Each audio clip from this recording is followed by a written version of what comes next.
वृत्तांत सुनाऊं। एक बहुत सुंदर एक गांव था,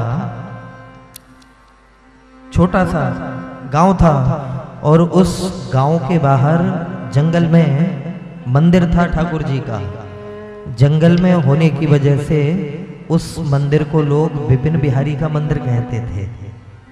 लाल जी के स्वभाव का दर्शन करो बड़े प्रेम से। जंगल में होने की वजह से लोग विपिन बिहारी का मंदिर कहते थे उसको। विपिन बिहारी जी का मंदिर दर्शन करने जा रहे हैं, विपिन बिहारी जी का मंदिर दर्शन करने जा रहे हैं। और उस मंदिर के पीछे थोड़ा सा दूरी पर एक नदी बहती थी। बहुत प्यार से सुनना, नदी बहती थी और उस नदी के दूसरी ओर एक बुजुर्ग वैष्णव भजन करते रहते। वो संत रहते, भजन करते। यदा कदा वो विपिन बिहारी जी के मंदिर में दर्शन करने के लिए आते थे। यदा कदा दर्शन करने के लिए आते थे। एक दिन की घटना सज्जनों, शाम की आरती का समय हो रहा था। पुजारी जी ने आरती तैयार करी। आहा, आरती तैयार करने के बाद में और जैसे ही दीपक जलाया, आरती उठाई, तब तक कान में आवाज पड़ी, अरे वो महात्मा दर्शन करने के लिए आ रहे थे, वो नदी के कच्चे पुल में फंस गए। वो जो महात्मा दर्शन करने के लिए आ रहे थे वो नदी के कच्चे पुल में फंस गए। पुजारी जी ने जैसे ही सुना, अरे राम राम राम, एक वैष्णव फंस गए, एक महात्मा फंस गए, ठाकुर माफ करना, आरती बाद में करूंगा। और आरती वहीं छोड़ दी। पुजारी जी दौड़ करके आए, उन फंसे हुए महापुरुष को खींच खींच करके बाहर निकाला। और जब वो बाहर निकले, वो तो बिगड़ ही गए थे, पुजारी जी के भी कपड़े बिगड़ गए। बाहर निकाला, स्नान कराए, वस्त्र बदलवाए। पुजारी जी ने भी स्नान किया, स्वच्छ कपड़े पहन करके आए, फिर आरती करी। लोगों ने बड़ा उल्टा सीधा कहा, अरे पुजारी जी, भगवान की आरती छोड़ करके आप चले गए, आपको शर्म नहीं आई? हमसे कह देते। पुजारी जी ने कहा, भैया मुझसे रहा नहीं गया, एक महात्मा जो है कष्ट पा रहे हैं, इसलिए प्रभु सब समझते हैं, वो कृपा करेंगे, वो कृपा करेंगे। पुजारी जी ने आरती करी, महात्मा बड़े खुश हुए, वैष्णव बड़े खुश हुए। जाने लगे तो जाते जाते उन महात्मा ने कहा पुजारी जी से, पुजारी जी, हाँ महाराज। बोले, मैं शरद पूर्णिमा को फिर आऊंगा। शरद पूर्णिमा को मैं फिर आऊंगा दर्शन करने के लिए। ठीक है महाराज, जरूर जरूर पधारना। वो धीरे धीरे डंडा टेकते टेकते निकल गए। कुछ दिन बाद सज्जनों, शरद पूर्णिमा थी।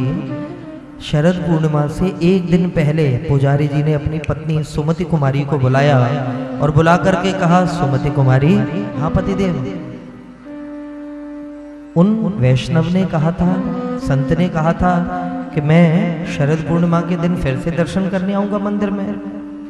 ऐसा करो, संत आए, ऐसा ना हो फिर से कच्चे पुल में फंस जाएं।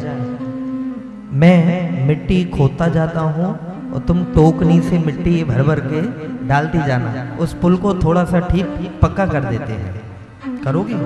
अरे ये तो संत सेवा है, वैष्णव सेवा है, जरूर करेंगे। चलो ठीक है। और जैसे ही खोदने लगे तो पलट करके कहा सुमति कुमारी से, सुनो, संत की सेवा है, एक वैष्णव ब्राह्मण की सेवा है, ऐसा करना, काम तो करो, मुख से भगवान का नाम लेते जाना। एक पंथ दो काज, मुख से भगवान का नाम लेते जाना। सुमति कुमारी ने कहा ठीक है। पुजारी जी खोद रहे हैं और जो है सुमति कुमारी टोकरी भर भर के डालती जा रही है, डालती जा रही है।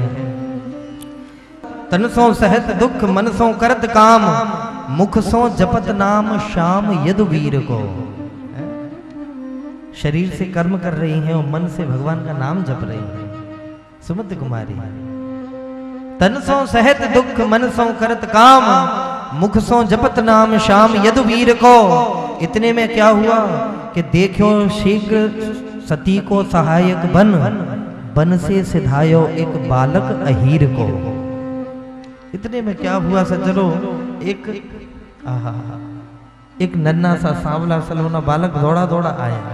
दौड़ा दौड़ा वो बालक आया और जैसे ही वो बालक आया, उसने दौड़ करके सुमति कुमारी के हाथ से वो टोकनी छुड़ा ली। छुड़ा ली, वो हाथ में ली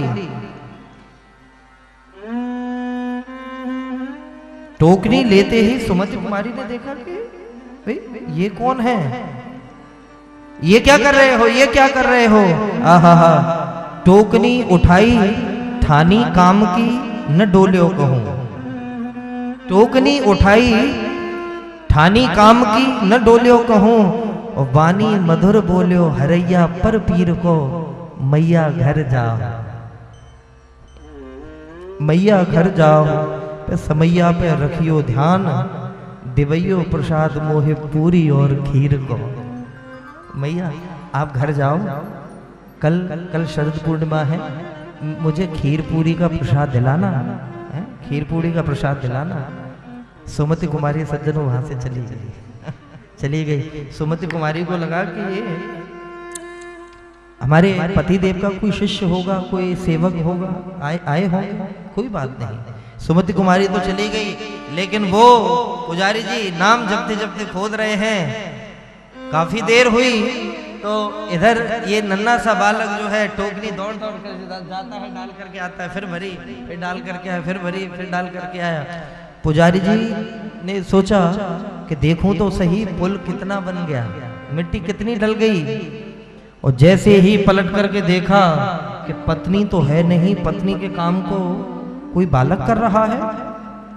अरे राम राम राम, देखते ही भौं टेढ़ी हो गई, क्रोध में दृष्टि पिछारी परत ही भय दो दृग लाल, नेत्र लाल हो गए कि पत्नी के शुभ कार्य को करत बिलो को ग्वाल। ये कहां से आ गया? अरे आयो कहां ते मूड मार्ग बनावन हेतु, सुकृत बटाए ले तो सुमति कुमारी के, और दांत कटकटात गारी देत पिछारी परे, तजके कुदारी कहे जात कहां दारी के। जाता कहां है, ठहर तो, यानी कहां से आ गया? मेरी पत्नी के कार्य को बटाने के लिए, उसके पुण्य को बटाने के लिए आ गया। कुदाल और फावड़ा फेंका, मारने के लिए उस बच्चे को दौड़े पुजारी जी, डांटने के लिए दौड़े। तो वो बालक सज्जनों इतना डर गया कि टोकनी हाथ में लेकर के ही डर के मारे अब नदी की तरफ तो जाने से रहा, गांव की तरफ भगा। वो गांव की तरफ भगा, और जैसे ही गांव की तरफ भगा तो मंदिर पहले ही पड़ गया। छुपने के लिए मंदिर में घुस गया वो बालक। मंदिर में प्रवेश्यो विनीत जू विचित्र बाल, देख के चरित्र चक्षु चकित पुजारी के। आज जैसे ही वो बालक मंदिर में प्रवेश कर गया, पुजारी जी पीछे ही गए उसको डांटने मारने के लिए। देख के चरित्र चक्षु चकित पुजारी के, जैसे ही पुजारी जी ने प्रवेश किया तो अंदर क्या देखा कि सिंहासन पे टोकनी, सिंहासन पे टोकनी, आसन पे माटी पड़ी, अंगन पे धूल पड़ी विपिन बिहारी के। आहा, अंगन पे धूल पड़ी विपिन बिहारी के। आज जैसे ही ये स्थिति देखे पुजारी जी तो थर थर कांपने लगे। हे भगवान, प्रभु मेरा कौन सा पाप उदय हो गया जो कि आपको मिट्टी डालने के लिए आना पड़ा? मेरा कौन सा ऐसा पाप उदय हो गया जो कि आपको मिट्टी डालने के लिए आना पड़ा? तो मंदिर से आवाज आई, पुजारी पाप नहीं पुण्य जागा है, पुण्य जागा है पुजारी। कौन सा?